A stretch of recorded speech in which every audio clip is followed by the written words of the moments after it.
Saludamos a esta hora de la mañana a Orlando Oliveros, que es nuestro columnista, como siempre, invitado los días jueves aquí a Caracol Radio con su editorial, su columna sobre el tema del paro de docentes que ya supera el mes. Orlando, bienvenido, muy buenos días.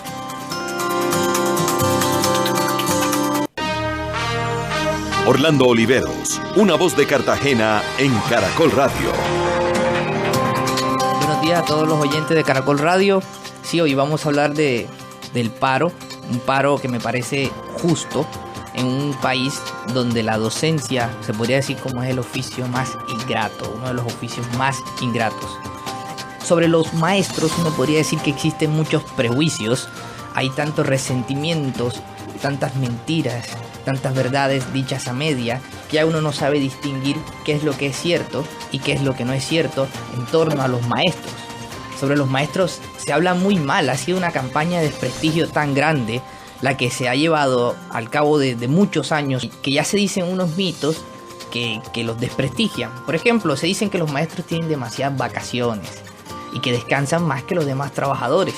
También se dicen que ellos no se capacitan para mejorar la calidad de su pedagogía, sino que lo hacen para subir en el escalafón docente, como si solo se interesaran en ellos mismos. O que no trabajan las 8 horas mínimas que trabajan los demás mortales, sino que ellos trabajan 6.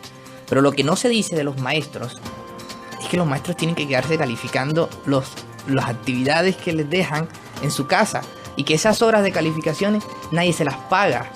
También dicen que los maestros, cuando se hacen viejos, tienen un infinito número de pensiones. Y eso es una visión bastante vieja que viene de un estatuto docente de hace más de 30 años que ya ha sido reformado. Eso ya no es así. O se dice que los maestros tienen más puestos que un bus, y eso tampoco es así, sino que los maestros tienen que buscar trabajos de donde no pueden abastecer para mantener un salario integral. Entonces yo creo que los maestros es una profesión bastante jodida en este país, que la menosprecia y que no reconoce el verdadero valor que tiene. Entonces las exigencias que están haciendo los maestros en el paro me parecen justas. Ellos exigen unos mejores sueldos, unos mejores salarios. En el paro pasado, en el 2015, se había pactado que el gobierno iba a hacer una proyección de lo que iba a ser la nivelación salarial de 2020 y 2021. Ahora dice que no va a hacerla, que se la deja al gobierno que viene. No está cumpliendo con lo que se había pactado. Pero no solo eso, ahora quieren estigmatizar a los maestros diciendo que ellos solo les importan que aumenten su salario, y no es cierto. En las exigencias de este paro creo que hay cosas más fundamentales. Ellos quieren una mejor inversión en la educación. Para nadie es un engaño que la educación en Colombia ha sido valorada como una mercancía y no como un derecho fundamental.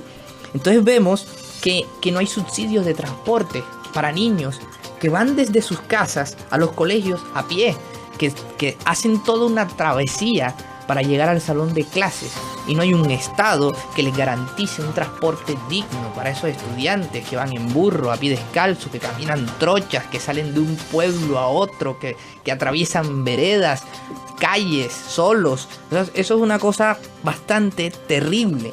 También vemos que no hay la alimentación adecuada. Hemos visto escándalos de corrupción sobre la alimentación en las instituciones educativas. Y el Estado tiene que garantizar que esos niños, que muchas veces salen de sus casas con el estómago vacío, sin desayunar y sin merienda en el bolsillo, puedan alimentarse en los colegios, porque la educación tiene que ser digna, el proceso de la pedagogía tiene que ser digno. Y eso involucra también la infraestructura. Estos colegios que nosotros vemos aquí, en los colegios de Cartagena, en los colegios de las zonas rurales del Caribe y muchas zonas rurales del país, son colegios que parecen asolados por la negligencia, por el olvido, colegios que están a punto de caerse, con pupitres viejos, inútiles, con profesores que tienen que ingeniársela en tableros que ya están gastados y raídos. Uno no sabe cómo esos profesores pueden dar una clase. Para mí son unos héroes cuando son capaces de dar una clase en donde no están todas las condiciones adecuadas para uno darlo con gusto. Entonces, por eso digo que la profesión es bastante ingrata, porque se ponen en el hombro, cargan con la obligación y el deber ciudadano de enseñarle a las próximas generaciones, y lo hacen en medio de un ambiente hostil, un ambiente que no está garantizado por el Estado para que se haga en las mejores condiciones de que la pedagogía exige.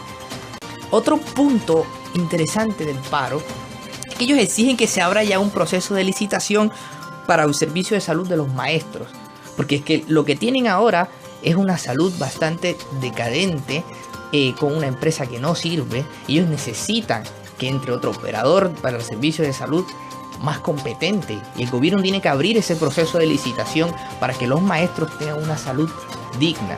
Entonces yo me pregunto, el gobierno ¿cuándo va a hacer esto? Porque si se busca la paz, si se piensa en el posconflicto, se tiene que pensar en la educación.